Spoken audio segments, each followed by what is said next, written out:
एक बार एक युवक बुद्ध के पास गया और बोला, भगवान, मेरा मन हर समय भटकता रहता है, मैं क्या करूं? बुद्ध मुस्कुराए और बोले, मन को जीतना ही सबसे बड़ी विजय है। इस वीडियो में हम जानेंगे बुद्ध की वही 7 शक्तिशाली विधियां जो आपके मन को स्थिर और शांत बना सकती है। कितनी बार सोचा होगा तुमने, अब मैं शांत रहूंगा, अब मैं ध्यान करूंगा, अब मैं पूरे फोकस के साथ काम करूंगा। लेकिन अगले ही पल वही मन तुम्हें फिर से खींच ले जाता है, उसी उलझन में, उसी चिंता में, उसी थकान में। कभी सोचा है क्यों हमारा मन कभी कभी हमारे ही खिलाफ हो जाता है? यही मन कभी तुम्हारा सबसे करीबी मित्र बन सकता है और कभी तुम्हारा सबसे बड़ा शत्रु। ये तुम्हें ऊंचाइयों तक भी पहुंचा सकता है और अंधेरे में भी गिरा सकता है। सबसे हैरानी की बात यह है, अधिकतर लोग अपने मन के गुलाम बनकर जीते हैं। उन्हें यह तक नहीं पता होता कि वे क्या सोच रहे हैं, क्यों सोच रहे हैं और उस सोच का उनके जीवन पर क्या प्रभाव पड़ रहा है। पर क्या तुमने कभी गौर किया है, जब मन शांत होता है तो सब कुछ सरल लगता है, काम में मन लगता है, निर्णय सही लगते हैं और जीवन थोड़ी देर के लिए ही सही लेकिन सुंदर और सरल महसूस होता है।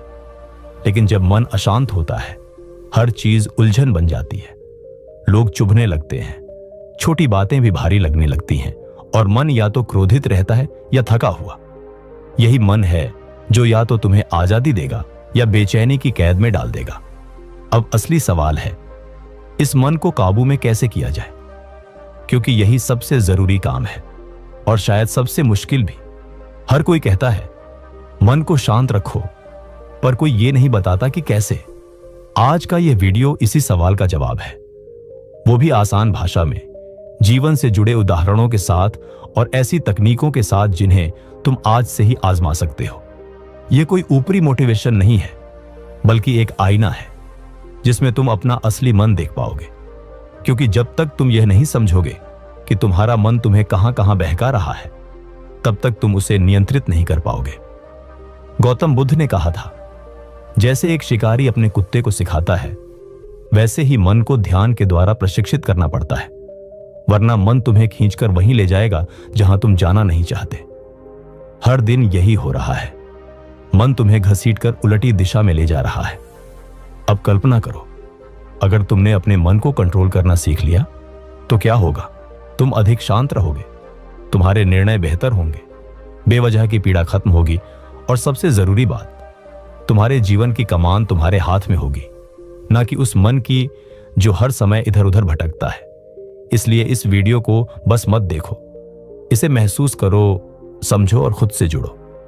अब समय है उस यात्रा की शुरुआत का, जहां तुम जानोगे वो 7 शक्तिशाली विधियां जो तुम्हारे मन को ना केवल शांत करेंगी बल्कि तुम्हारे जीवन को उस दिशा में मोड़ेंगी जहां तुम मालिक हो और मन तुम्हारा सेवक। कभी गौर किया है, जब हम दौड़ते हैं, चलते हैं या कोई मेहनत का काम करते हैं, तब दिमाग खुद ब खुद शांत हो जाता है। इसका कारण है मन और शरीर का गहरा संबंध। हम में से अधिकतर लोग अपनी सबसे बड़ी लड़ाई खुद से लड़ते हैं, वो जो बाहर नहीं दिखती पर अंदर हर रोज थकाती है।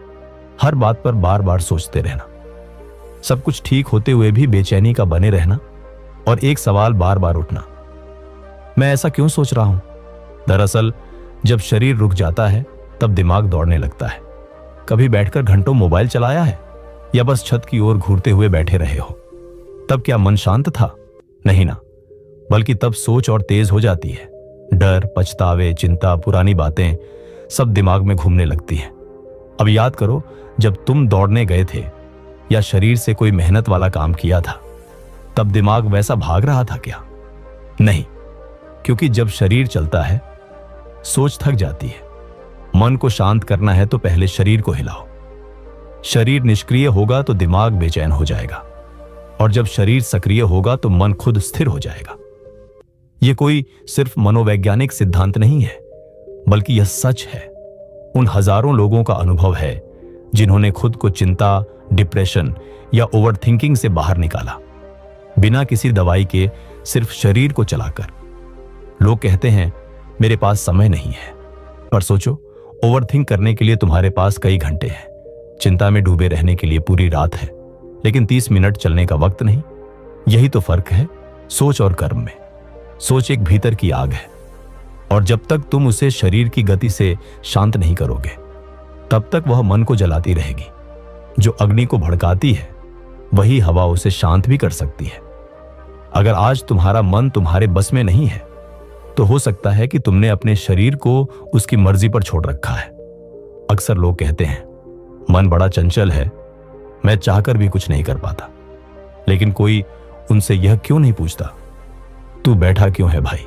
अगर विचार तुम्हें परेशान कर रहे हैं, तो उन्हें जवाब दो। उठो, कुछ करो, टहलो, सीढ़ियां चढ़ो, थोड़ा दौड़ो, 2 किलोमीटर तक चलो, कुछ भी करो, लेकिन शरीर को सक्रिय करो। क्योंकि जब शरीर थमता है, तब विचार दौड़ने लगते हैं। तुम किसी भी महान व्यक्ति की जीवन गाथा पढ़ लो, हर किसी ने अपने सबसे कठिन समय में एक बात जरूर की होती है, एक्शन लिया होता है। उन्होंने बैठकर किस्मत को कोसा नहीं, उठकर कदम उठाया है। क्योंकि वे जानते थे, जब तक मैं खुद को नहीं हिलाऊंगा, मेरा ही मन मुझे अंदर से खा जाएगा। खुद से एक साधारण सा सवाल पूछो, क्या मैं सोचकर थक रहा हूं या चलकर? जो लोग सोच सोच कर थकते हैं, उनके चेहरे पर चिंता की लकीरें होती हैं, गुस्सा होता है और निराशा झलकती है। लेकिन जो लोग चलकर थकते हैं, उनके चेहरे पर पसीना होता है, एक शांति होती है, और थकान में भी एक सुकून होता है। यह फर्क बहुत गहरा है। काम करने से शरीर थकता है, लेकिन बिना कुछ किए सिर्फ सोचते रहने से आत्मा थक जाती है। और जब आत्मा थकती है, तब मन टूटने लगता है, बिखरने लगता है। कई लोग जीवन में अच्छी सोच लाना चाहते हैं, लेकिन याद रखो, अच्छी सोच कभी बैठकर नहीं आती। वह तभी आती है जब तुम अच्छा जीवन जी रहे होते हो। एक एक्टिव रूटीन, सुबह जल्दी उठना, थोड़ा पसीना बहाना, कुछ समय अकेले बिताना, यही असली फार्मूला है। अगर तुम चाहते हो कि तुम्हारा मन तुम्हारी सुने, तो पहले उसे यह दिखाओ कि तुम कमजोर नहीं हो। तुम्हारे अंदर हिम्मत है रोज अपने आलस, सुस्ती और बेकार विचारों से लड़ने की। अपने शरीर को चलाकर, इसलिए अगली बार जब तुम्हारा मन बेकाबू हो जाए, विचार बेतहाशा भागने लगे, चिंता सताने लगे, बेचैनी दिल को घेर ले, तो किसी को कॉल मत करना, इंस्टाग्राम पर स्क्रॉल मत करना, सोचने मत बैठ जाना, बस जूते पहनना और निकल जाना। चलना शुरू करो। 5 मिनट चलोगे, 50 विचार गायब हो जाएंगे। 10 मिनट चलोगे, बेचैनी उतरने लगेगी। और जब पसीना बहने लगेगा ना, तब तुम्हारा दिमाग खुद कहेगा, थोड़ा रुक जा, अब मैं भी चुप बैठना चाहता हूं। शरीर को चलाओ, सोच खुद शांत हो जाएगी। यह सिर्फ एक सलाह नहीं, यह जीवन का नियम है। और जिसने इस नियम को समझ लिया, उसने अपने जीवन की सबसे बड़ी जंग जीत ली। क्या तुमने कभी सोचा है, हम जैसा सोचते हैं वैसा क्यों सोचते हैं? कभी कोई बात बेवजह क्यों परेशान कर जाती है? कभी कभी मन अचानक भारी क्यों हो जाता है, जबकि बाहर की दुनिया में सब कुछ ठीक होता है? जब हम खुद से पूछते हैं, मुझे क्या हो गया है, तो उसका जवाब बाहर नहीं, हमारे अंदर जा रहे इनपुट में छुपा होता है। आज का इंसान अपने शरीर की सफाई तो करता है, लेकिन मन की सफाई को भूल गया है, क्योंकि उसे यह समझ ही नहीं है कि मन दियो पियो मन भी गंदा हो सकता है। जैसे अगर तुम गंदा पानी पियोगे तो शरीर बीमार होगा, वैसे ही अगर तुम रोज गंदे विचार, फालतू बातें, झूठा दिखावा और उल्टा पुल्टा कंटेंट अपने अंदर भरोगे, तो दिमाग भी बीमार हो जाएगा। मन कभी खाली नहीं रहता, वो हर वक्त कुछ ना कुछ लेता है, सुनता है, देखता है, महसूस करता है, और धीरे धीरे वही बन जाता है। अगर तुम दिन भर सोशल मीडिया पर रहो, ऐसे वीडियो देखो जिनमें लोग एक दूसरे को नीचा दिखा रहे हो, चीख रहे हो, झूठ फैला रहे हो, तो वही सब तुम्हारे मन में उतर जाएगा। और फिर तुम्हें लगेगा, मैं कम हूं, सब मुझसे आगे निकल गए। जबकि हकीकत यह है, वो सब सिर्फ दिखावा है। जैसे तुम हर दिन सिर्फ चॉकलेट खाओगे तो शरीर मीठे का आदी हो जाएगा, वैसे ही जब तुम रोज कंपैरिजन, निगेटिविटी और फालतू चीजें देखोगे, तो तुम्हारा दिमाग भी उसी का एडिक्ट बन जाएगा। फिर जब तुम्हें शांति चाहिए होगी, चैन चाहिए होगा, तो दिमाग तुम्हें वही गंदगी मांगकर परेशान करेगा, वही शोर, वही झूठा डोपामिन, वही दिखावा। लोग कहते हैं, मेरा मन बहुत परेशान रहता है, पर वे ये नहीं देखते कि उन्होंने दिन भर अपने मन को क्या क्या दिखाया, क्या क्या सुनाया। जैसे किसी गाड़ी में डीजल डालो और फिर उससे पेट्रोल की स्पीड मांगो, वैसे ही अगर तुमने अपने दिमाग में दिन भर कचरा डाला है तो शांति की उम्मीद मत करना, तो फिर उसमें से अमृत कैसे निकलेगा।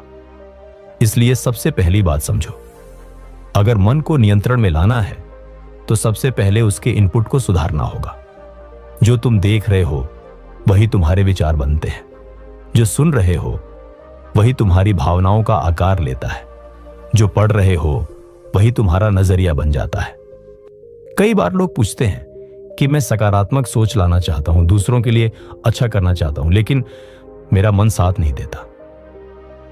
मन तब तक साथ नहीं देगा जब तक तुम उसे सही चीजें नहीं दोगे।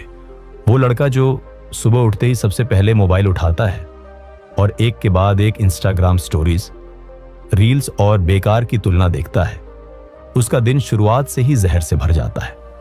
ऐसा दिन कभी स्थिर नहीं हो सकता और ये आदत धीरे धीरे उसे अंदर से खोखला बना देती है। अब सवाल है कि इसका हल क्या है, कैसे हम अपने इनपुट को शुद्ध करें, कैसे सोच को एक सही दिशा दें। तो सबसे पहले अपने कंटेंट को छांटना शुरू करो। सब कुछ जो सब देख रहे हैं जरूरी नहीं कि वो तुम्हारे लिए भी सही हो। तुम्हारे मन का रिमोट तुम्हारे हाथ में होना चाहिए, किसी एल्गोरिदम के नहीं। सुबह उठो और कम से कम आधा घंटा सिर्फ खुद के साथ बिताओ। न स्क्रीन, न शोर, बस शांति।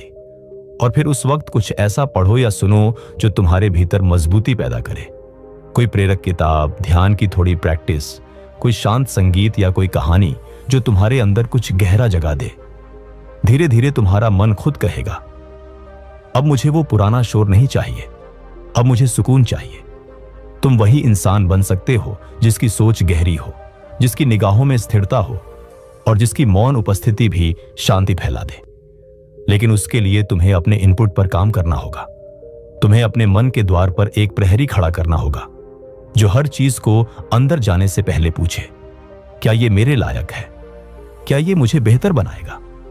क्या ये मुझे सच्चे मार्ग पर रखेगा? सोशल मीडिया पर वक्त बिताओ, पर उसे बर्बाद मत करो। अपने इंस्टाग्राम फीड को ऐसे लोगों से भरो जो तुम्हें सोचने पर मजबूर करें, जो तुम्हें कुछ सिखाएं, जो सच्चाई दिखाएं। हर दिन एक ऐसी चीज देखो, पढ़ो या सुनो जो तुम्हारे अंदर के इंसान को जगा दे। चाहे वो एक वीडियो हो, कोई लेख हो, कोई पॉडकास्ट या एक ऐसी बात जो तुम्हारे दिल दिमाग को गहराई से छुए। लोगों की सोच और उनके कर्म में असली अंतर यही होता है। कुछ लोग सिर्फ सोचते रहते हैं कि उन्हें शांति चाहिए, लेकिन कुछ लोग उसे पाने के लिए अपनी आदतें बदलते हैं। फर्क सोच में नहीं, इनपुट में होता है। कर्म वही बदलते हैं जिनकी सोच बदलती है, और सोच वही बदलती है जो अपने इनपुट को पूरी तरह से शुद्ध कर लेते हैं। आज से, अभी से एक फैसला लो। तुम्हारा मन कोई कचरे का डिब्बा नहीं है कि कोई भी आए और उसमें कुछ भी फेंक जाए। तुम्हारा मन तुम्हारा मंदिर है, और जो भी उसमें प्रवेश करेगा वह तुम्हारे भविष्य की नींव बनेगा। इसलिए ध्यान से देखो, ध्यान से सुनो, ध्यान से पढ़ो, क्योंकि अंत में वही बाहर निकलेगा जो तुमने भीतर लिया है। कभी कभी मन इतना बोलता है, इतना शोर करता है कि लगता है जैसे दिमाग अब फट ही जाएगा। एक के बाद एक विचार आते जाते हैं, रुके बिना, थमे बिना। कभी कोई छोटी सी बात पूरी जिंदगी पर भारी पड़ जाती है। नींद आती है, लेकिन सोच रुकती नहीं। किसी से बात भी कर लो तो भी मन में शांति नहीं आती। और सबसे तकलीफदेह बात यह है जब हम खुद से भी ये नहीं समझा पाते कि मन इतना बोझिल क्यों लग रहा है। ये वही क्षण होते हैं जब सबसे ज्यादा जरूरत होती है लिखने की। हाँ, सिर्फ एक पेन और एक कागज। आज की दुनिया में हम बोलना जानते हैं, पर खुद से बात करना भूल गए हैं। मोबाइल से टाइप कर सकते हैं, लेकिन हाथ से कागज पर मन की बात उतारने की आदत हम भूल गए हैं।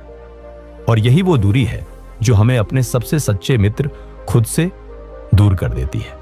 जब दिमाग शोर मचाए, जब सोचें उलझें, जब हल ना मिले, तब बस एक ही काम करो, पेन उठाओ और मन को बहने दो। लिखो, जैसा मन कहे वैसा लिखो।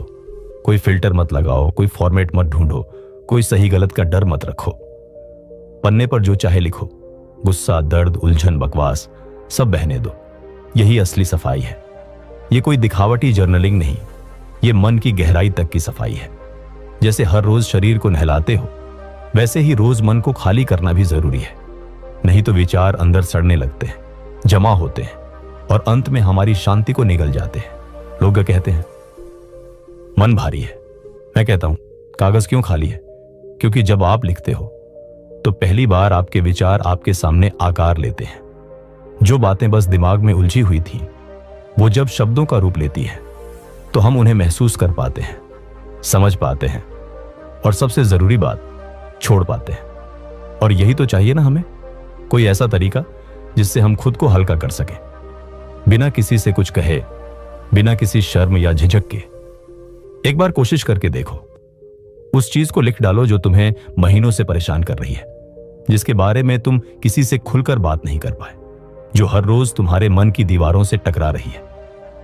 जब वह सब कागज पर उतरता है तो ऐसा लगता है जैसे किसी ने दिमाग से कोई बहुत भारी बोझ उतार दिया हो। इसीलिए मैं कहता हूं, लिखना ही इलाज है। लिखना ही पहला कदम है उस मन की ओर जो शांत हो, साफ हो और समझदार हो। कुछ लोग कहते हैं हमें तो लिखना नहीं आता। अरे भाई, तुम्हें कोई इनाम नहीं जीतना है, सिर्फ खुद से सच्चा होना है। अगर तुम्हें मन का बोझ हल्का करना है तो शब्दों का सहारा लेना ही पड़ेगा। गुस्सा है तो लिख दो, मैं गुस्से में हूं। डर लग रहा है तो लिखो, मुझे डर लग रहा है। अगर आज अच्छा लग रहा है तो उसे भी लिखो, आज मन खुश है। धीरे धीरे ये शब्द तुम्हारे दोस्त बन जाते हैं, तुम्हारा आईना बन जाते हैं। और सबसे कमाल की बात, जब महीनों बाद इन पन्नों को फिर से पढ़ते हो तो तुम खुद को देखकर चौंकते हो, मैं कितना बदल गया हूं। और यही तो असली जीत है, जब तुम्हें खुद में फर्क नजर आए। इस दुनिया में हर कोई बोलना चाहता है, सबको सुनाने की जल्दी है, लेकिन खुद को सुनना यह एक कला है। और लिखना वो कला सीखने का सबसे सरल रास्ता। अगर तुम्हारा मन बहुत बकबक करता है तो उसका माइक छीन लो और एक पेन दे दो, देखना वो चुप हो जाएगा। क्योंकि मन को बस यही चाहिए, बोलने की पूरी आजादी और सुनने वाला सिर्फ तुम।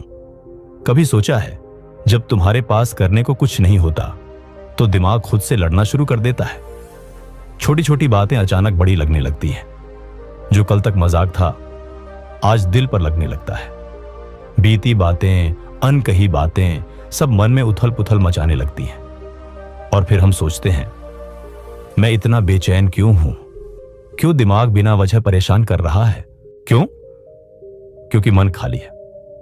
और एक खाली मन शैतान का घर बन जाता है। यह कोई साधारण कहावत नहीं है, यह एक चेतावनी है। मन को काम चाहिए।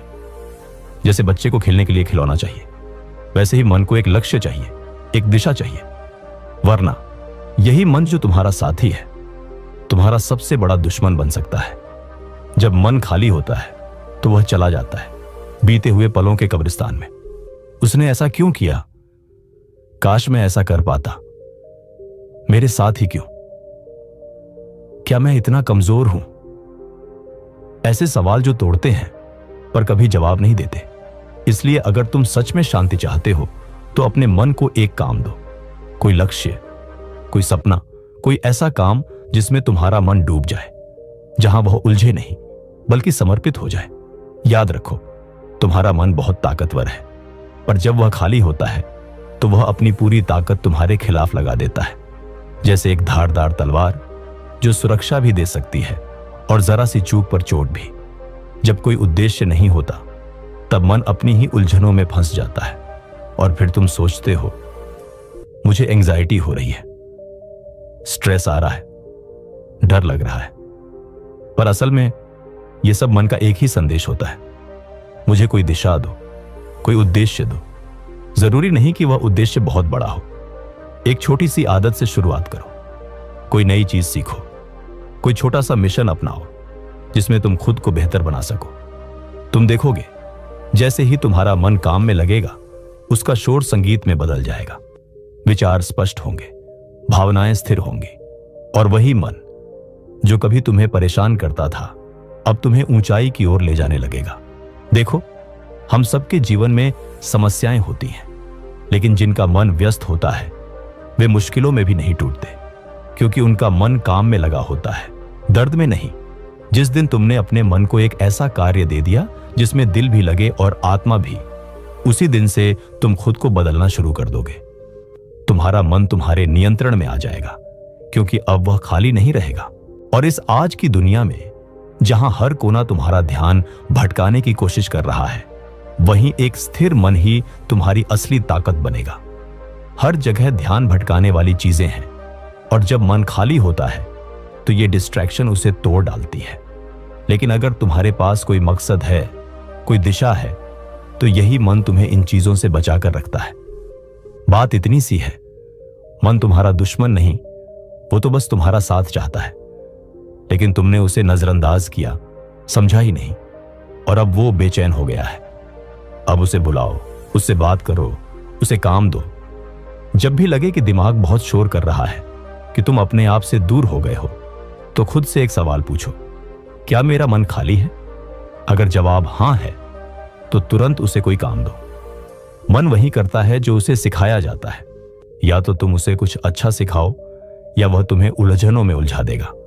कभी गौर किया है, जब हम डरते हैं तो सांसें तेज और उथली हो जाती हैं, लेकिन जब हम सुकून में होते हैं तो सांसें धीमी और गहरी होती हैं। इसका मतलब है कि मन और सांस का रिश्ता बेहद गहरा है। हर भावना, हर सोच सांसों से जुड़ी होती है। लेकिन हम में से कितने लोग हैं जो सच में कभी अपनी सांसों को देखना सीखते हैं? दिन भर हम सोचते रहते हैं, कल की चिंता, कल की उम्मीद, लेकिन हमारी सांस वह हर पल हमारे साथ होती है, शांत, सरल, स्थिर। मन को रोकने का सबसे आसान तरीका है सांस को देखना, क्योंकि मन हमेशा या तो भविष्य में दौड़ता है या भूतकाल में उलझता है, लेकिन सांस सिर्फ वर्तमान में होती है। जब तुम अपनी सांस पर ध्यान देना शुरू करते हो, तो मन को कोई और रास्ता नहीं मिलता, उसे रुकना ही पड़ता है। शुरुआत में कठिन लगेगा, क्योंकि विचार आएंगे, सवाल उठेंगे, लेकिन तुम्हें बस बार बार खुद से कहना है, मैं अभी सिर्फ सांस देख रहा हूं। एक लंबी सांस लो, महसूस करो कैसे वह नथुनों से गुजरती है, छाती उठती है, पेट फैलता है, और फिर धीरे धीरे सांस छोड़ो। बस देखना है, कुछ करना नहीं है। यहीं से शुरू होती है मन की सफाई, यहीं से शुरू होता है भीतर का नियंत्रण। जैसे कोई शोर भरे शहर से निकलकर शांत पहाड़ों में पहुंचे, वैसा ही बदलाव महसूस होगा। लोग पूछते हैं, ध्यान कैसे करें? मैं कहता हूं, बस सांस को देखना शुरू करो। लोग कहते हैं, मन बहुत सोचता है। मैं कहता हूं, उसे सांस के पास बैठा दो, क्योंकि जिसने सांस को समझ लिया, उसने मन को जीत लिया। यह कोई रहस्य नहीं, यह विज्ञान है। आज वैज्ञानिक भी मानते हैं कि गहरी सांसें और माइंडफुलनेस एंजाइटी, डिप्रेशन और स्ट्रेस को घटाते हैं। क्यों? क्योंकि जब तुम गहरी सांसें लेते हो, तो शरीर और दिमाग दोनों को संदेश मिलता है, अब सब ठीक है। सांस तुम्हारी वह दोस्त है जो जन्म से लेकर मृत्यु तक तुम्हारे साथ रहती है, बिना शिकायत, बिना थके। पर हम ही हैं जो उसे नजरअंदाज कर देते हैं। आज से बस एक छोटा सा अभ्यास शुरू करो। हर दिन केवल 5 मिनट शांत बैठो और अपनी सांस को देखो।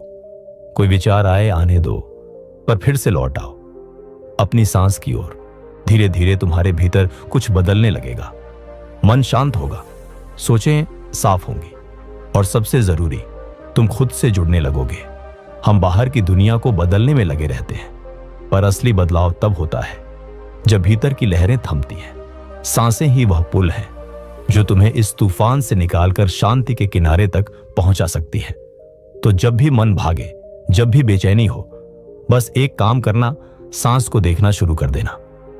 मन खुद चुप हो जाएगा, क्योंकि जिस तरह एक तीर चल जाने के बाद वापस नहीं आता, उसी तरह एक बार निकले हुए शब्द कभी पूरी तरह मिट नहीं पाते। और सबसे बड़ा पछतावा उन्हीं शब्दों का होता है जो हमने बिना सोचे समझे कहे होते हैं, या वो बातें जो हम कहना चाहते थे पर कह नहीं पाए।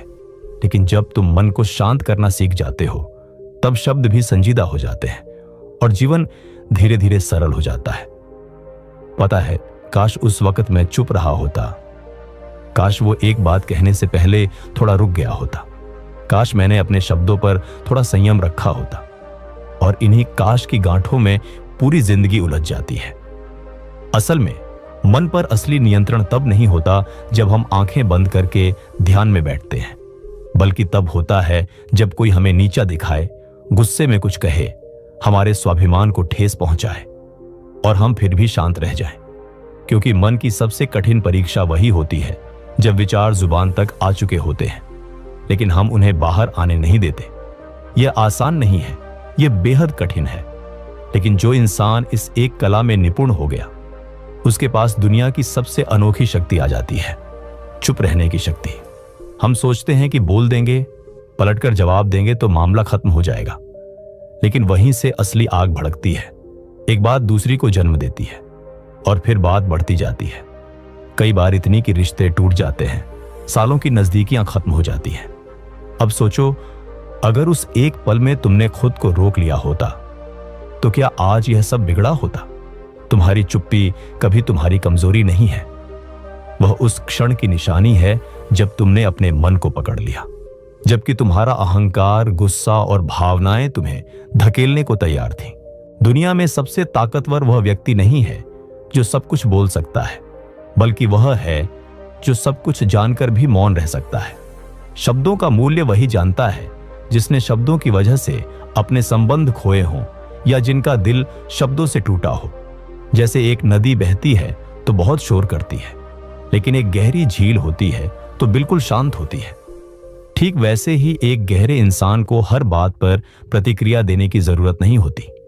वह सुनता है, समझता है और फिर सोच समझ कर बोलता है। कभी कभी सबसे बड़ा बदलाव इस एक चीज में छुपा होता है कि जब कोई तुम्हें उकसाए, कोई ताना मारे या अपमान करे, तब तुम रुक कर सोचो, क्या मेरा जवाब देने से यह सुलझेगा या और उलझेगा? अगर कोई क्रोध में बोले तो क्या मैं भी उसी क्रोध से जवाब दूं या फिर चुप रहकर उस आग को शांत कर दूं? ये जो सोच कर बोलो वाली बात है ना, यह सिर्फ एक सुझाव नहीं है, यह भीतर की शक्ति है। आज हर कोई बोल रहा है जैसे कुछ साबित करने की होड़ लगी हो, लेकिन जो बिना बोले सिर्फ अपनी मौजूदगी से असर छोड़ देता है, वही सच्चा साधक होता है।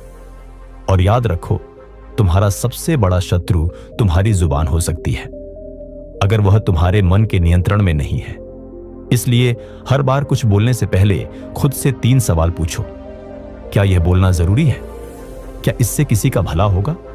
क्या मैं चुप रहकर ज्यादा समझदारी दिखा सकता हूं? यही वह एक पल का ठहराव है जहां से असली ध्यान शुरू होता है। ध्यान सिर्फ आंखें बंद करना नहीं है। ध्यान वह स्थिति है जब बाहर कोलाहल हो और तुम भीतर शांत रहो, जब भीतर क्रोध उठ रहा हो और जुबान पर मौन हो।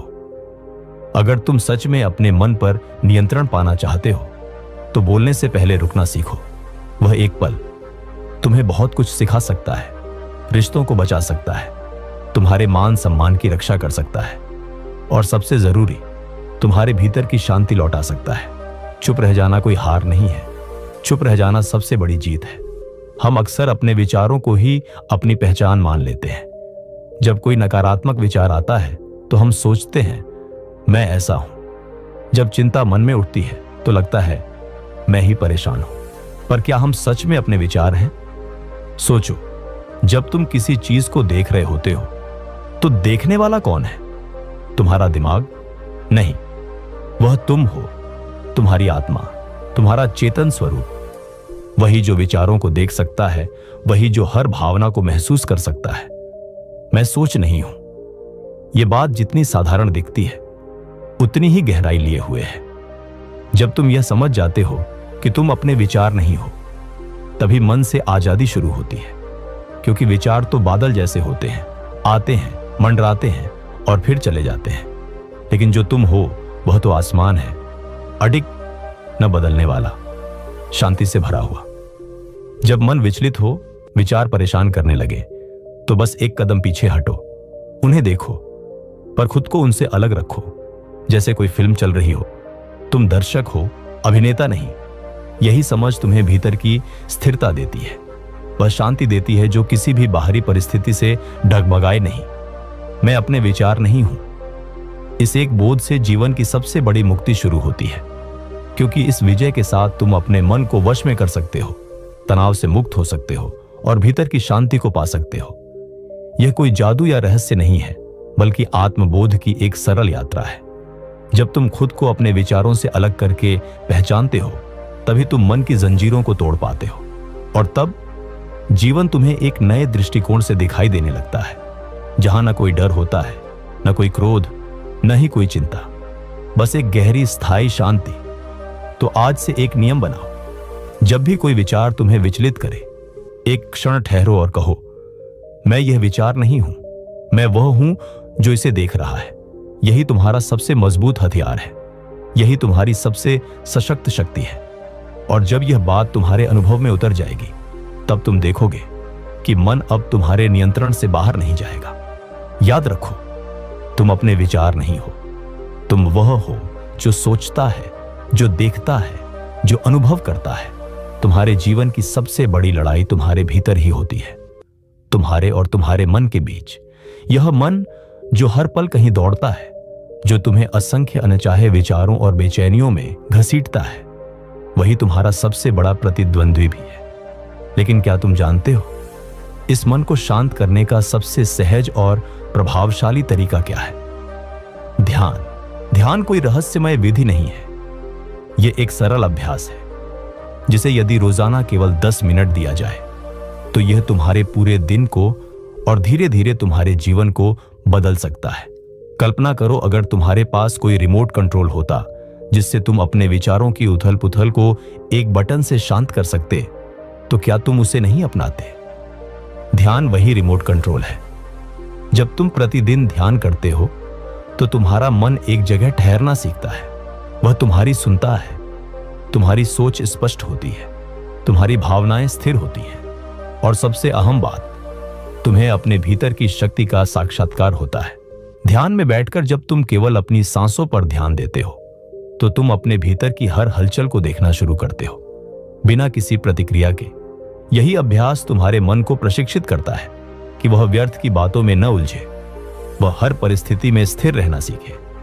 जैसे एक कुशल खिलाड़ी मैदान में अपने हर कदम पर नियंत्रण रखता है, वैसे ही ध्यान तुम्हें अपने ही मन का सिद्ध खिलाड़ी बना देता है। यह प्रक्रिया NNJ के धीरे धीरे प्रभाव दिखाती है, लेकिन जब असर होता है तो वह भीतर तक गहराई से उतरता है।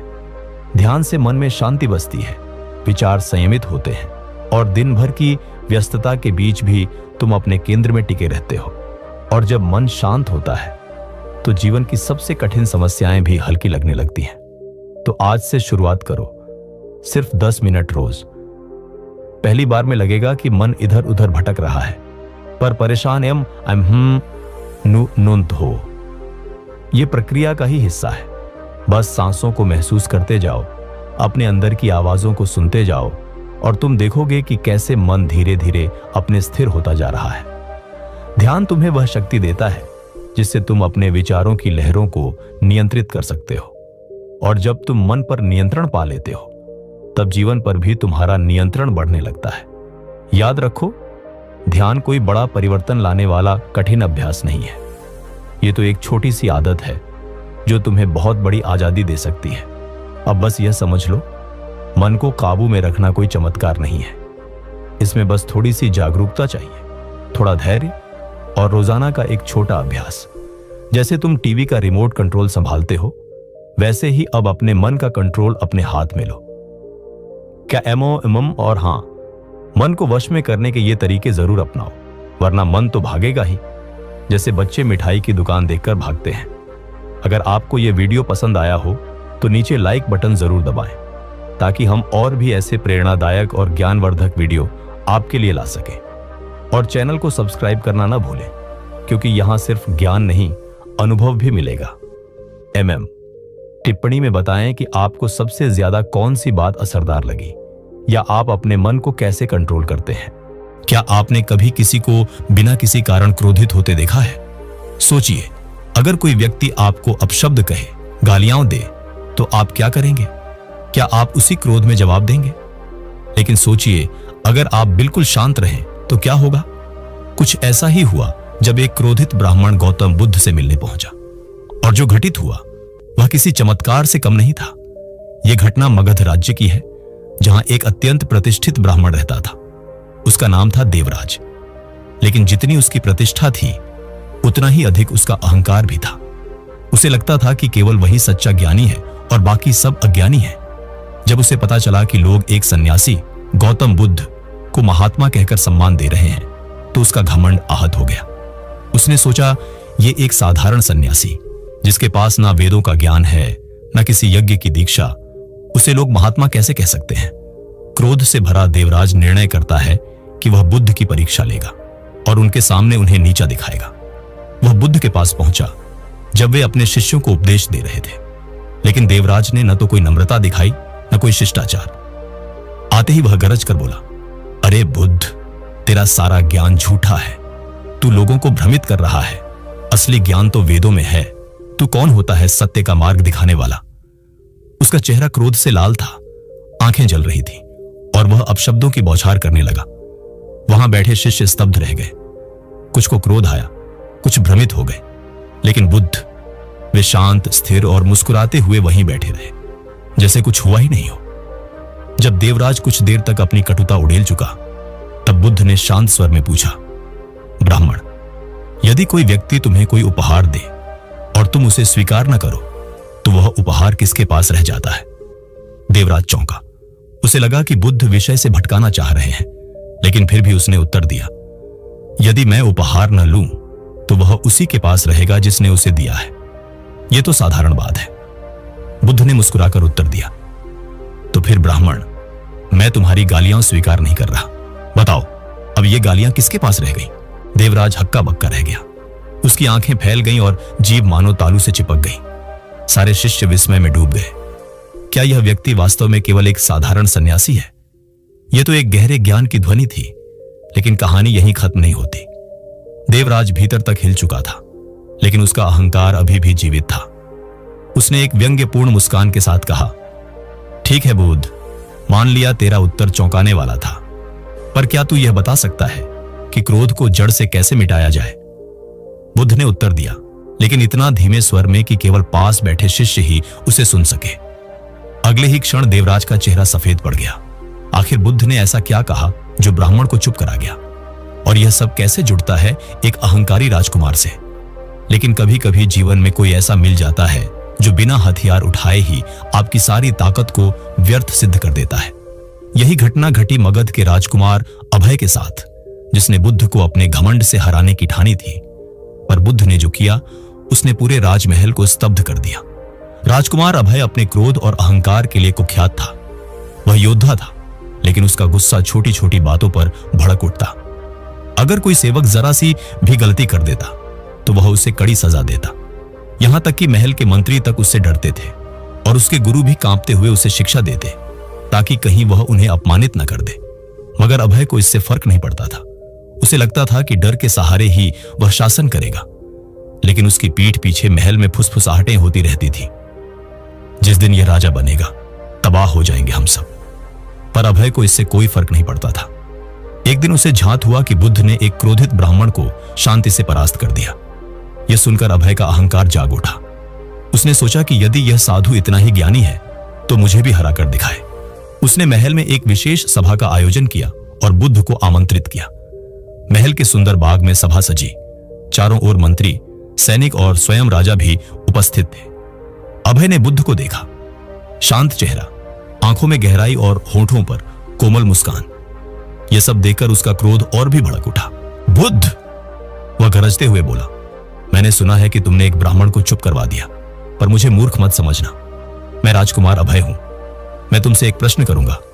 यदि तुम सच में ज्ञानी हो तो उत्तर दो। बुद्ध मुस्कुराए और बोले, पूछो राजकुमार, मैं उत्तर दूंगा।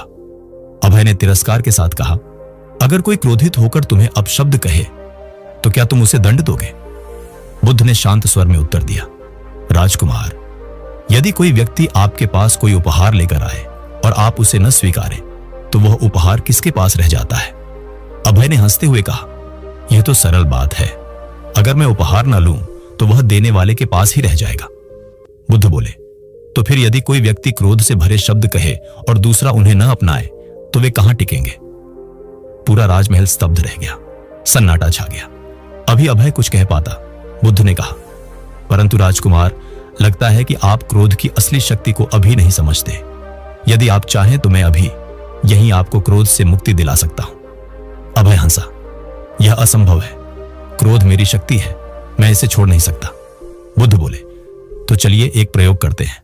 अगले 7 दिनों तक जब भी आपको क्रोध आए, बस उस क्षण को देखना, उसे पूरी तरह महसूस करना, लेकिन प्रतिक्रिया मत देना, फिर देखना क्या होता है।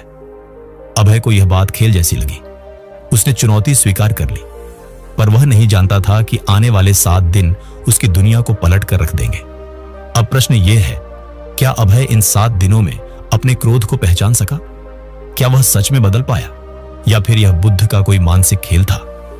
और इन 7 दिनों में वह रहस्यमयी साधु कौन था जो महल में अचानक प्रकट हुआ और जिसने अभय के जीवन को नई दिशा दे दी? मैं खुद को रोक ही नहीं सकता, लेकिन क्या सच में क्रोध पर काबू पाना नामुमकिन है, या ये बस मन का एक भ्रम है? यही प्रश्न राजकुमार अभय के भीतर लगातार गूंजता रहा जब उसने बुद्ध की दी हुई 7 दिन की परीक्षा को स्वीकार किया। उसे यह जानना था कि क्या सच में क्रोध को वश में किया जा सकता है या नहीं, लेकिन जो अनुभव उसने किया वो उसकी सोच से कहीं आगे था। पहले दिन तो सब सामान्य था, महल में शांति का माहौल था, और अभय इस पूरी परीक्षा को कोई बड़ा खेल नहीं समझ रहा था। उसके मन में हल्की हंसी थी कि यह भी कोई साधना है, क्रोध को रोकना कोई धनुष बाण चलाने जैसा थोड़ी है। लेकिन जैसे ही शाम हुई, पहली परीक्षा सामने आ गई। भोजन करते समय एक नौकर से अनजाने में पानी का पात्र गिर गया और वो अभय की ओर छलक पड़ा। सामान्यतः अभय उसी क्षण उस सेवक को दंड देता, लेकिन जैसे ही उसने क्रोध से चिल्लाने के लिए मुंह खोला, बुद्ध के शब्द स्मरण में आ गए, गुस्सा आए तो बस उसे देखो, लेकिन प्रतिक्रिया मत दो।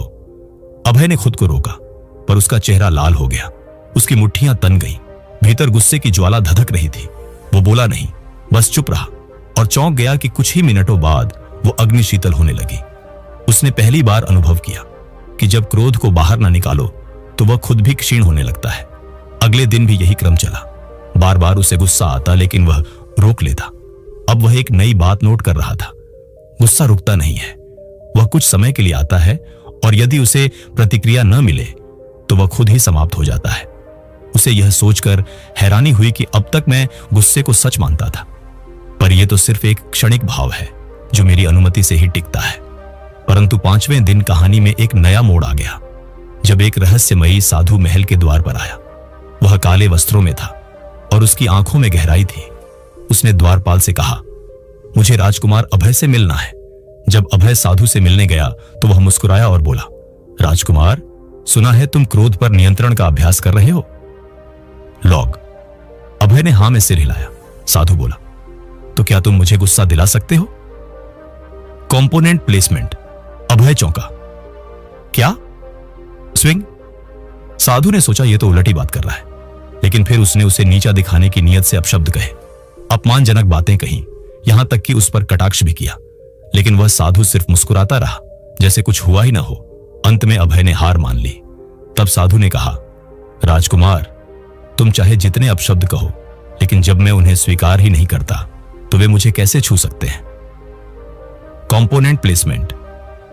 अभय का मुख खुला का खुला रह गया। उसे पहली बार यह एहसास हुआ कि क्रोध सामने वाले की बातों से नहीं, हमारी स्वीकृति से उपजता है।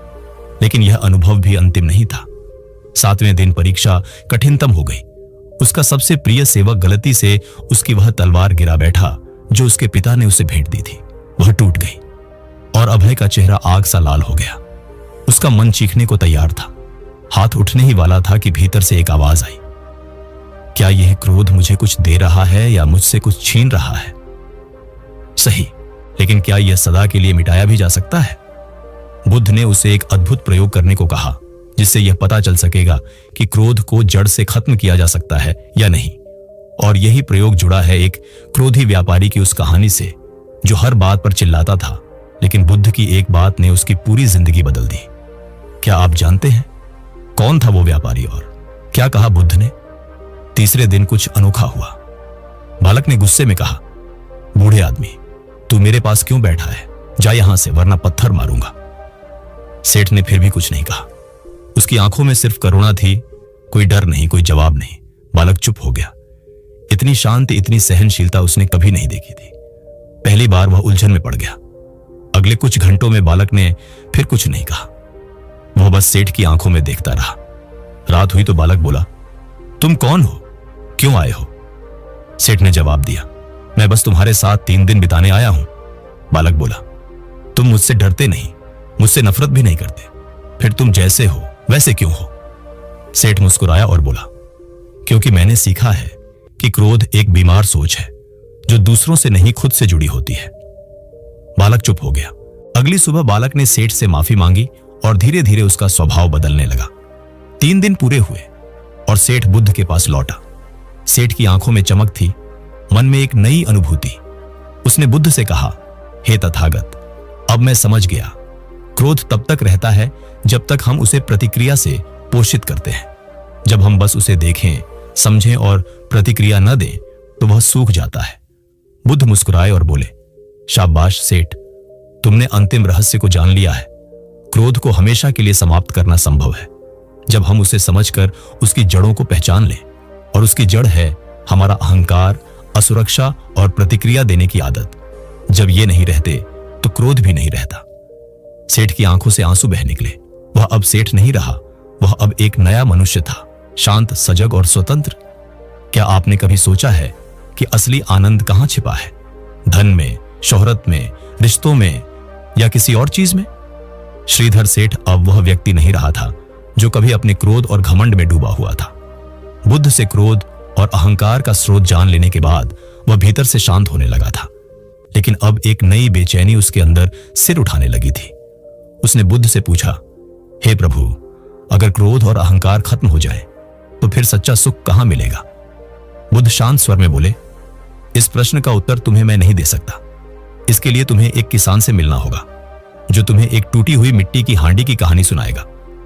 श्रीधर सेठ हैरान रह गया, एक किसान और एक हांडी।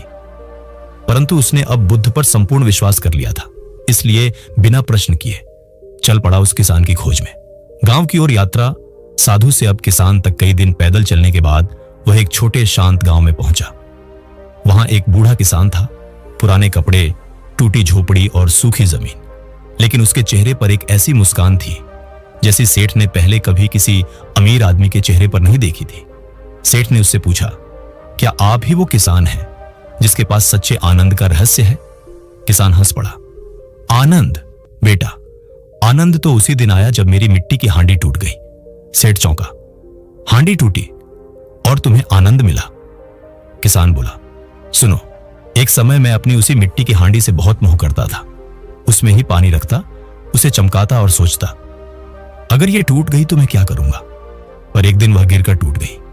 मैं क्रोधित हुआ, दुखी भी, लेकिन उस रात पहली बार मैंने खुलकर आसमान देखा और महसूस किया कि मैं अब उस बोझ से मुक्त हूं। मैं तब समझा कि आनंद किसी वस्तु में नहीं होता, बल्कि उस वस्तु से हमारी जो अपेक्षा होती है उसी में बंधन होता है। बूढ़ा किसान बोला, आनंद बाहरी चीजों में नहीं, भीतर की स्वीकृति में है। सेठ अब समझ चुका था, जिस दिन हम किसी चीज से जुड़ाव छोड़ देते हैं, चाहे वह चीज हमारी पहचान हो, धन हो, सम्मान हो या कोई हांडी ही क्यों ना हो, उसी दिन हम मुक्त हो जाते हैं। बुद्ध सही कहते थे, जब अहंकार मिटता है तब क्रोध जाता है, और जब अपेक्षा मिटती है तब सच्चा आनंद मिलता है। और तब श्रीधर सेठ मुस्कुराया, वही मुस्कान जो उस किसान के चेहरे पर थी। लेकिन क्या यह सफर यहीं खत्म हो गया? नहीं, अब एक अंतिम मोड़ बाकी था, जहां उसे खुद को पूरी तरह खो देना था और वहीं मिलना था अपने आप से। क्या श्रीधर अब सच्चे आत्मज्ञान की ओर बढ़ेगा? और कौन देगा उसे उसकी अंतिम आंखें खोलने वाली शिक्षा? श्रीधर सेठ बुद्ध के पास वापस लौटा और बोला, हे बुद्ध, अब मैं समझ गया हूं कि सच्चा आनंद किसी भी वस्तु या पहचान से बंधने में नहीं, बल्कि आंतरिक स्वतंत्रता में है।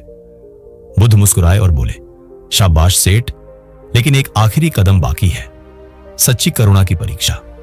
सेठ थोड़ा चौंका, क्या अब भी कुछ बाकी है? बुद्ध ने उत्तर दिया, अगर जीवन में कुछ भी स्थायी नहीं है तो फिर जीवन का असली उद्देश्य क्या है, यह जानने के लिए नगर के बाहर एक भूखे कुत्ते की सेवा करो। सेठ तुरंत निकल पड़ा। नगर के बाहर उसे एक कंकाल जैसा दुबला पतला, बीमार और भूखा कुत्ता दिखाई दिया। उसके शरीर पर घाव थे और वह हिल भी नहीं पा रहा था। सेठ को उस पर दया आ गई। वह दौड़कर पास के बाजार गया, रोटी और दूध लेकर लौटा और कुत्ते के सामने रख दिया, लेकिन कुत्ते ने कुछ नहीं खाया। सेठ ने गौर किया कि कुत्ते के मुंह में घाव है, वह खा नहीं पा रहा। अब उसे समझ आया कि अगर वह इस कुत्ते को बचाना चाहता है तो उसे खुद अपने हाथों से खाना खिलाना होगा। लेकिन जैसे ही यह विचार आया, उसके अंदर से घिन की लहर उठी। मैं एक अमीर सेठ हूं, यह गंदा कुत्ता, यह बदबू, मैं इसे कैसे छू सकता हूं? फिर उसे बुद्ध की बात याद आई। सच्ची करुणा वहीं होती है जहां तुम अपने अहंकार और घृणा को छोड़ देते हो।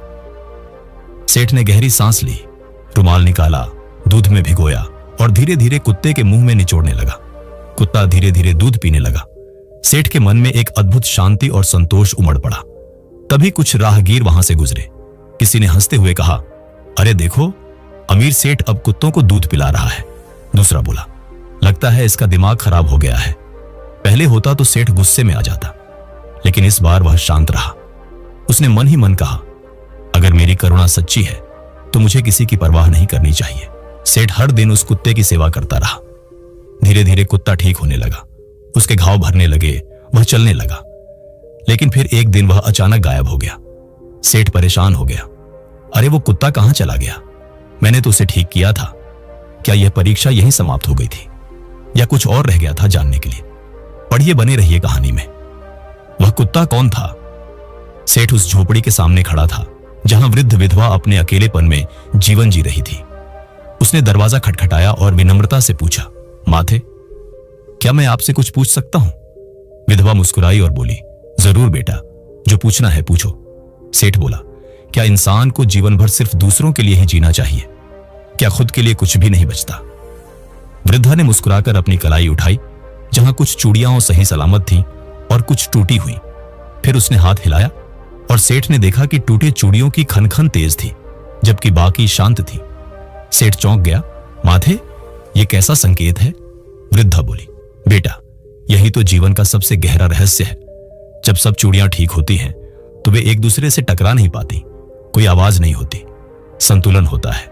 लेकिन जब कुछ चूड़ियां टूटी होती हैं तब टकराव होता है, खनखन होती है, मतलब अशांति। सेठ कुछ समझा पर अभी स्पष्ट नहीं हुआ। वृद्धा ने फिर समझाया, अगर जीवन में तुम पूरी तरह दूसरों के लिए ही जियोगे और अपने मन, अपने शरीर, अपनी आत्मा की अनदेखी करोगे तो तुम अंदर से टूट जाओगे। और जब इंसान खुद टूटा होता है तो दूसरों को भी सुख नहीं दे सकता। सेठ ने पूछा, तो फिर क्या सही है? वृद्धा बोली, सही वह है जो संतुलन में है।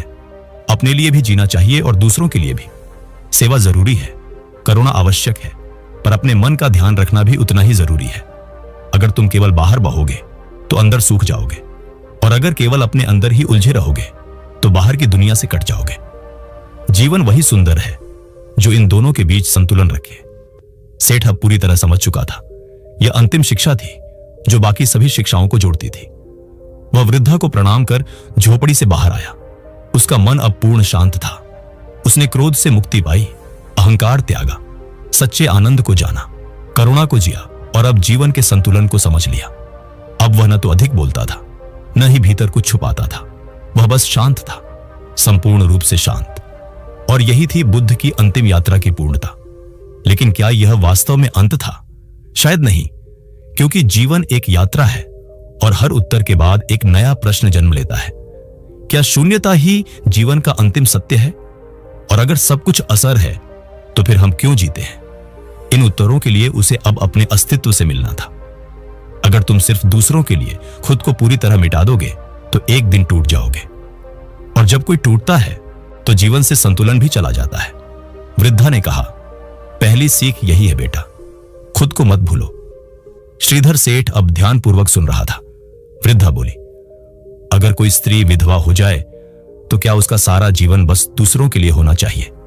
नहीं बेटा, उसे अपने जीवन का भी ध्यान रखना चाहिए। अपनी खुशी, अपने सुख और अपनी जरूरतों का भी सम्मान करना चाहिए। ठीक इसी तरह जीवन में संतुलन आवश्यक है। अगर तुम केवल दूसरों के लिए जियोगे तो एक दिन खुद को खो दोगे, और अगर तुम सिर्फ अपने लिए जियोगे तो अहंकार में डूब जाओगे। फिर वृद्धा ने दूसरी सीख दी, नदी और किनारे का नियम। वह पास की बहती नदी की ओर इशारा कर बोली, देखो यह नदी कितनी सुंदर लग रही है, लेकिन अगर इसके दोनों किनारे ना हो तो यह पानी चारों ओर फैल जाएगा और किसी दिशा में नहीं बहेगा। उसी प्रकार जीवन में भी दो किनारे जरूरी हैं, एक करुणा और दूसरा आत्म देखभाल। अगर तुम पूरी तरह सेवा में डूब जाओ और खुद को भुला दो तो तुम भी बिखरी हुई नदी की तरह दिशाहीन हो जाओगे। लेकिन अगर केवल खुद को ही महत्व दोगे तो करुणा मर जाएगी। इसलिए जीवन में दोनों का संतुलन चाहिए। अब सेठ को सब कुछ साफ साफ समझ आने लगा था। उसने हाथ जोड़कर कहा, माथे, अब मैं समझ गया, जीवन सिर्फ दूसरों के लिए या सिर्फ अपने लिए नहीं है, बल्कि दोनों का संतुलन ही सच्चा सुख है। वृद्धा मुस्कुराई और बोली, शाबाश बेटा, जब तक मनुष्य यह संतुलन नहीं सीखता, वह कभी भी सच्चा आनंद नहीं पा सकता।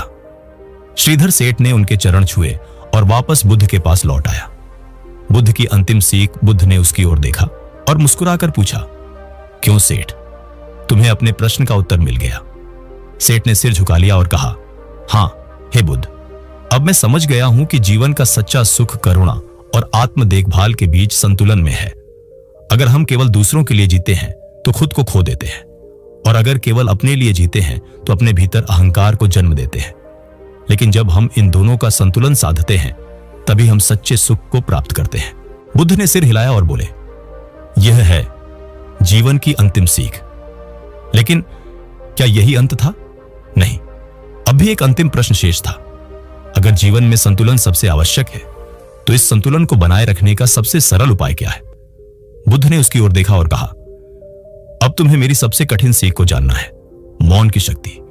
अगर तुम जीवन का अंतिम सत्य समझना चाहते हो, तो जाओ और उस गूंगे साधु से मिलो। गूंगा साधु? सेठ चौंका, यह कौन है? लेकिन अब उसे समझ आ गया था कि बुद्ध के हर वचन में गहरा अर्थ होता है। वह बिना किसी संदेह के उस रहस्यमयी साधु की खोज में निकल पड़ा। गूंगा साधु और मौन का रहस्य नगर से दूर एक घने जंगल के बीच एक साधु तप में लीन था। न वह बोलता था, न किसी से कोई इशारा करता, बस एक गहरे मौन में डूबा हुआ था। सेठ उनके पास गया और हाथ जोड़कर विनम्रता से बोला, हे महात्मा, मैं जीवन का अंतिम सत्य जानना चाहता हूं, कृपया मुझे मार्ग दिखाइए। साधु चुप रहे। सेठ ने फिर पूछा, क्या जीवन में मौन सबसे बड़ी शक्ति है? अब भी कोई उत्तर नहीं। सेठ थोड़ा परेशान हुआ, अगर आप कुछ कहेंगे ही नहीं तो मैं सीखूंगा कैसे? तभी साधु ने आकाश की ओर उंगली से संकेत किया। सेठ ने ऊपर देखा, सूरज चमक रहा था, लेकिन वह कुछ नहीं कह रहा था। हवा बह रही थी, बिना कोई शब्द बोले। नदी बह रही थी, लेकिन शांत। तभी सेठ को पहला बोध हुआ, मौन ही सबसे गहरी वाणी है। साधु कुछ नहीं बोले, लेकिन सेठ के भीतर जैसे कोई द्वार खुल गया। उसे लगा शब्द भ्रम पैदा कर सकते हैं, लेकिन मौन सत्य की ओर ले जाता है।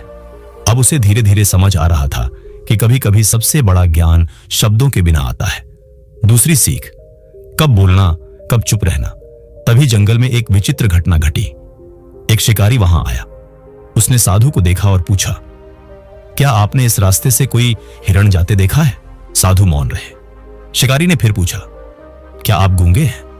साधु अब भी शांत। शिकारी छिड़कर वहां से चला गया।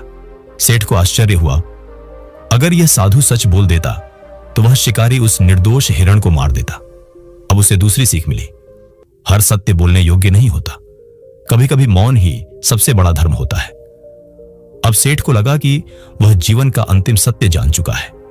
वह बुद्ध के पास लौटा और बोला, हे बुद्ध, अब मैं समझ गया हूं कि मौन ही सबसे बड़ी शक्ति है। अगर हम झगड़ों से बचना चाहते हैं तो हमें मौन को अपनाना चाहिए। अगर हमें सच्चा ज्ञान चाहिए तो शब्दों से ज्यादा मौन में ध्यान देना चाहिए। बुद्ध मुस्कुराए और पूछा, क्या तुम सच में सब कुछ समझ गए? सेठ ने गर्व से सिर हिलाया, हां गुरुदेव। लेकिन तभी बुद्ध ने एक चौंकाने वाला सवाल पूछा, अगर मौन ही सबसे बड़ी शक्ति है तो क्या मनुष्य को हमेशा चुप रहना चाहिए? सेठ चौंक गया। क्या मौन ही हर समस्या का हल है, या फिर बोलना भी उतना ही जरूरी है? जानने के लिए देखें, बने रहिए कहानी में। शब्दों की शक्ति, बोलना कब जरूरी है? अगर मौन ही सबसे बड़ी शक्ति है तो क्या इंसान को हमेशा चुप ही रहना चाहिए, या फिर कुछ बातें ऐसी भी होती हैं जिन्हें कहे बिना जीवन अधूरा रह जाता है? यही प्रश्न अब श्रीधर सेठ के मन में लगातार गूंज रहा था। वह अब तक बहुत कुछ सीख चुका था। उसने क्रोध पर विजय पाई, अहंकार को त्यागा, सच्चे आनंद का रहस्य जाना, निस्वार्थ करुणा को अपनाया, जीवन का संतुलन सीखा और मौन की शक्ति को भी पहचाना। लेकिन अब बुद्ध ने उससे एक और प्रश्न पूछा, क्या सच में मौन हर समस्या का समाधान है? श्रीधर कुछ देर सोचता रहा, फिर सिर झुकाकर बोला, हां गुरुदेव, मैंने देखा कि मौन से शांति मिलती है, झगड़े रुकते हैं और भीतर से सत्य का बोध होता है। बुद्ध मुस्कुराए और बोले, अगर ऐसा है तो अब जाओ और मौन संत से मिलो। श्रीधर चौंका। मौन संत? ये कौन थे? पर अब वह समझ चुका था कि बुद्ध की हर सीख के पीछे कोई गहरी परत छिपी होती है। बिना एक भी सवाल किए वह मौन संत को खोजने निकल पड़ा।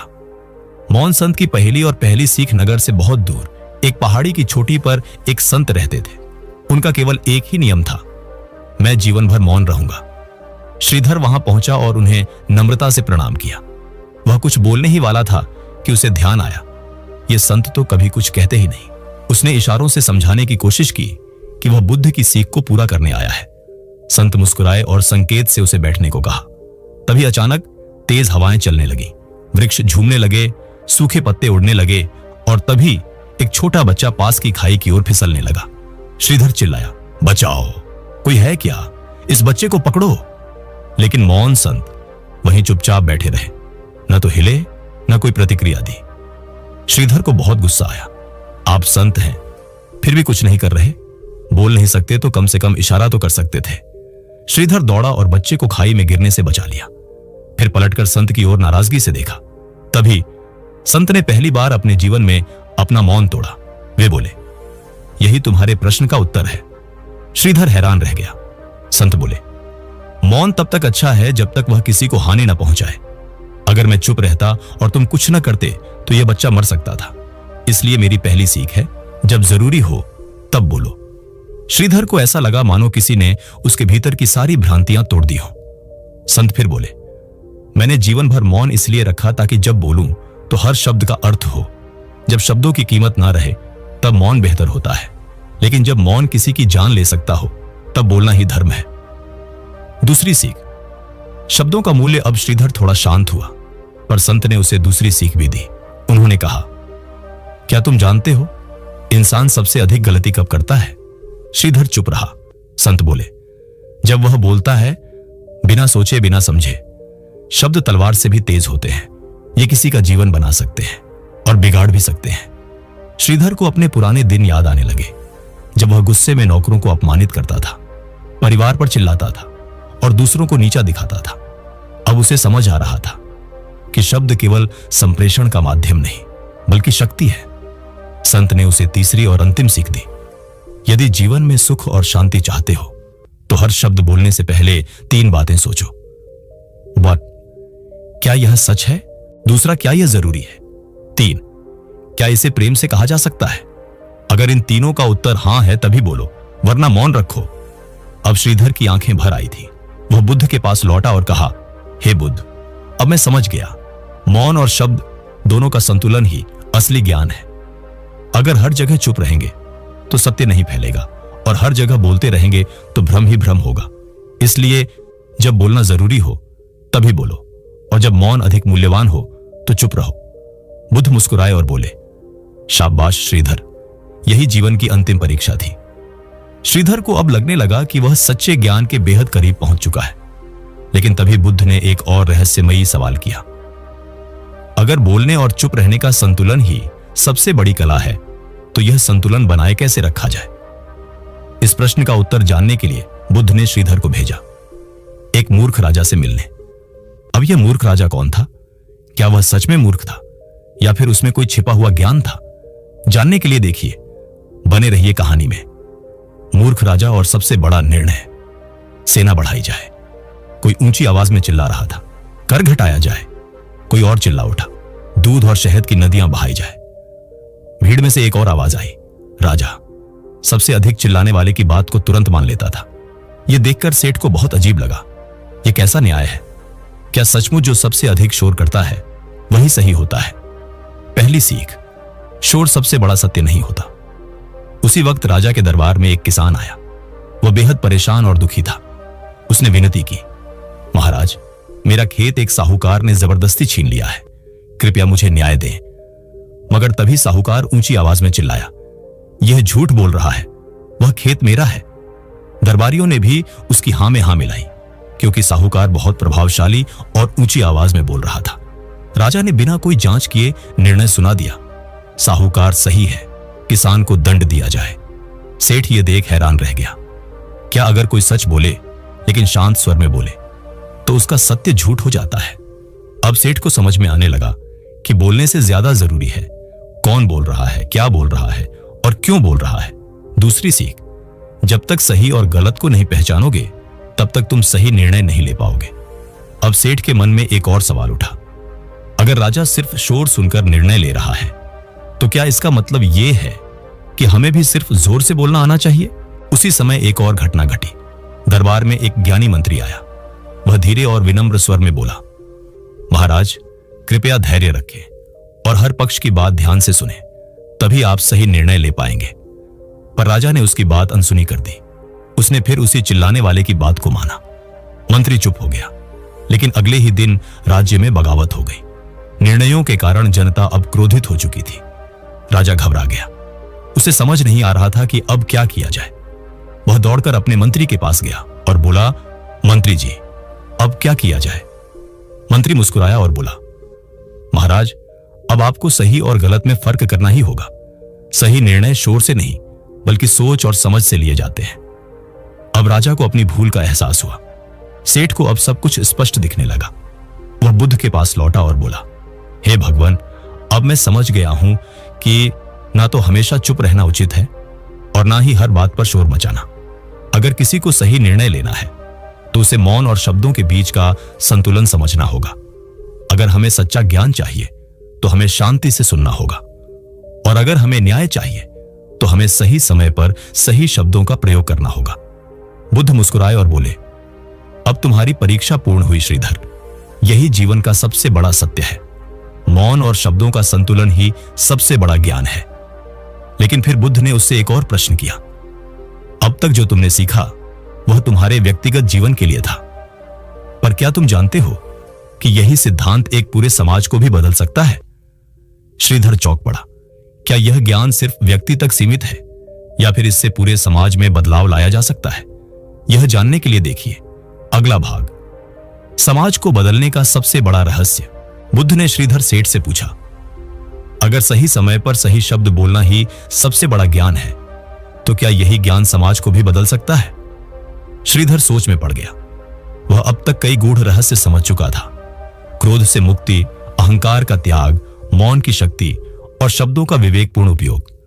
परंतु अब वह गहराई में डूब गया। गुरुदेव, उसने कहा, मैं तो अपने जीवन में संतुलन ला सकता हूं, लेकिन अगर पूरा समाज ही गलत दिशा में जा रहा हो तो एक व्यक्ति क्या कर सकता है?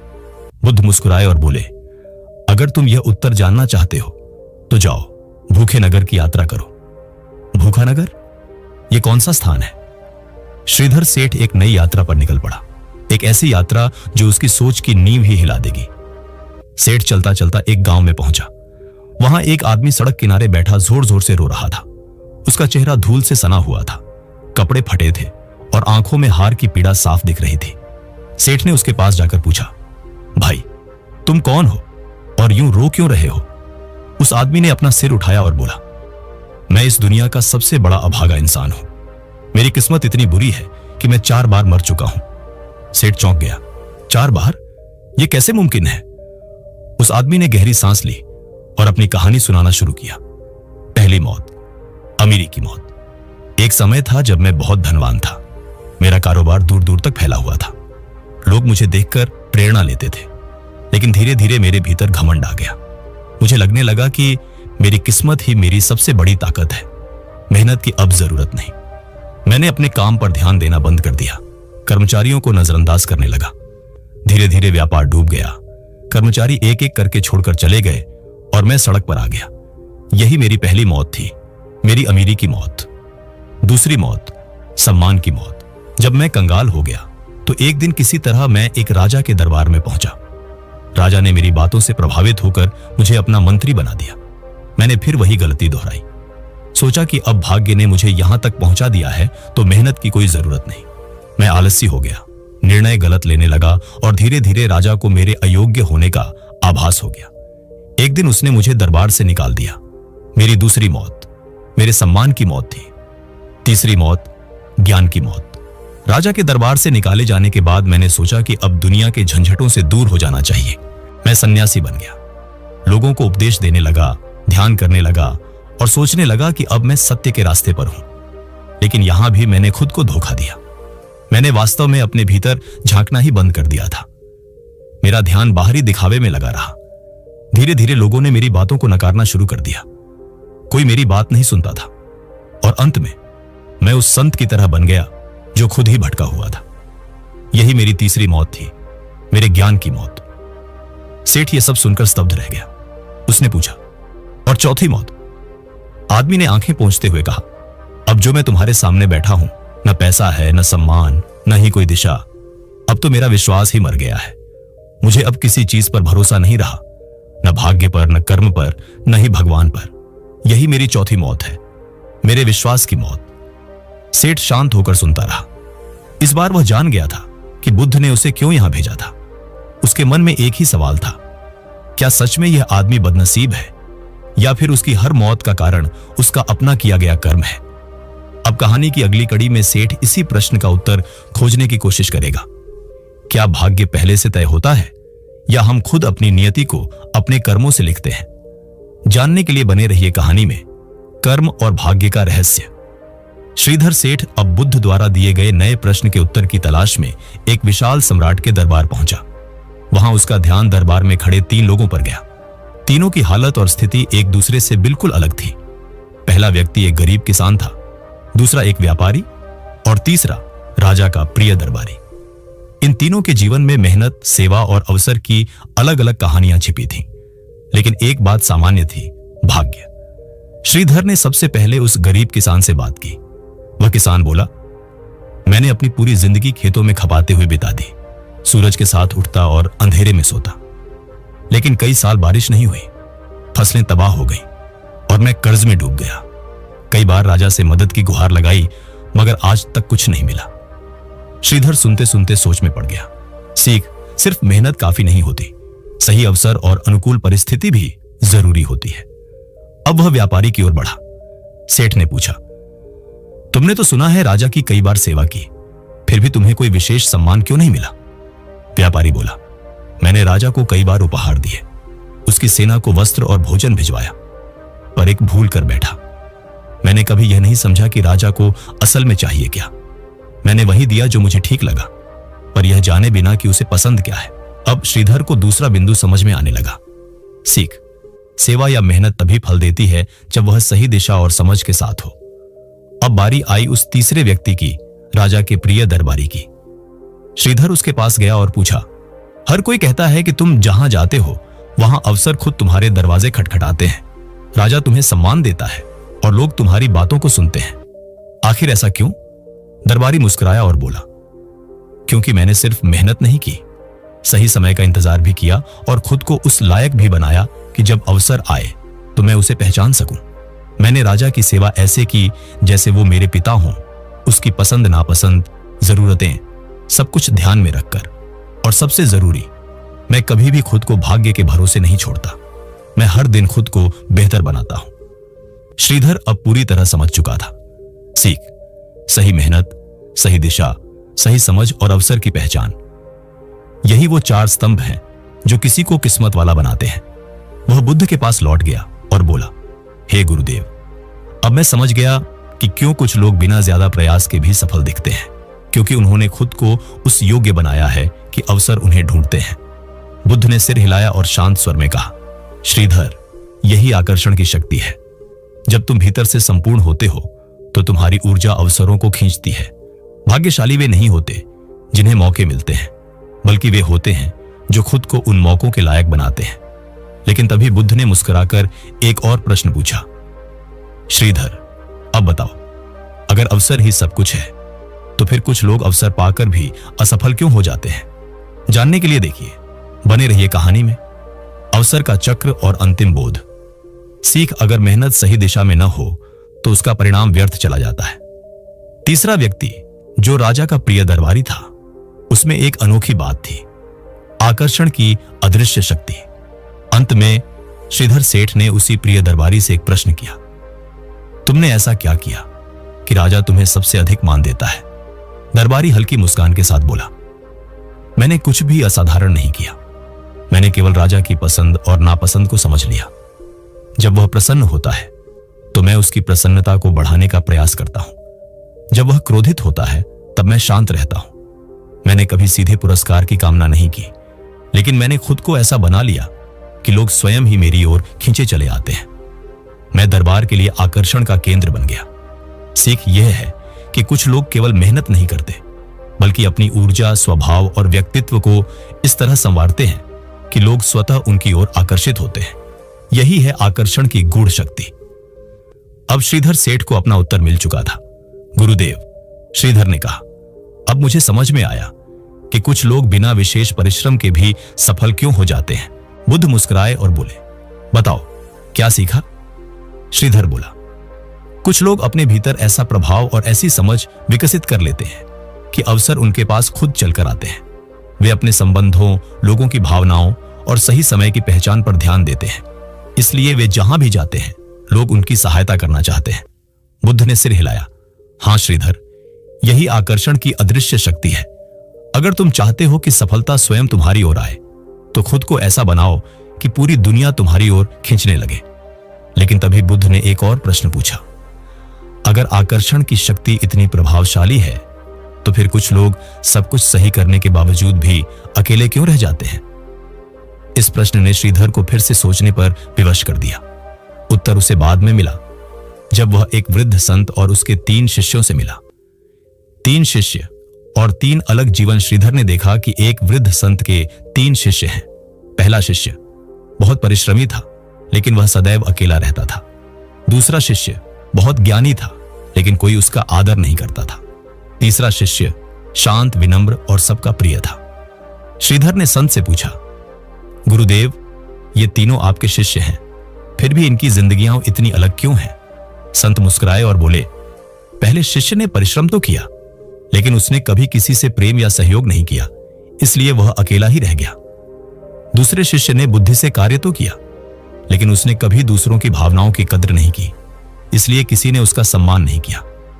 तीसरे शिष्य ने न केवल मेहनत की, बल्कि वह समझदार भी बना, और सबसे आवश्यक बात, उसने संबंधों का मूल्य समझा। उसने प्रेम, सहयोग और आदर के साथ दूसरों से जुड़ना सीखा, इसलिए वह सबसे आगे निकला। अंतिम ज्ञान, असली सफलता क्या है? अब श्रीधर सेठ को सब स्पष्ट हो चुका था। गुरुदेव, उसने कहा, अब मुझे यह समझ आ गया है कि सच्ची सफलता केवल मेहनत, भाग्य या आकर्षण से नहीं मिलती। इसके साथ साथ अच्छे संबंध भी उतने ही जरूरी हैं। बुद्ध मुस्कुराए और बोले, ठीक कहा श्रीधर, दुनिया में जो भी बड़ा बनता है वह अकेला नहीं होता, उसके पीछे अनेक लोग खड़े होते हैं। यदि तुम वास्तव में सफल होना चाहते हो तो संबंधों की कद्र करो, सहयोग दो और लोगों से दिल से जुड़ो। यही है सच्ची सफलता की कुंजी। अब श्रीधर सेठ का भ्रम पूरी तरह समाप्त हो चुका था। उसने बुद्ध के चरणों में झुककर प्रणाम किया और अपनी नई जिंदगी की ओर बढ़ गया। अगर आपको यह कहानी पसंद आई हो तो इसे अपने दोस्तों और परिवार के साथ जरूर साझा करें, और सिद्धार्थ डू एक्स चैनल को सब्सक्राइब करना न भूलें, जहां आपको मिलेंगी बुद्ध की शिक्षाओं से जुड़ी ऐसी ही गूढ़ और प्रेरणादायक कहानियां। बेल आइकन दबाएं ताकि अगली कहानी सबसे पहले आप तक पहुंचे।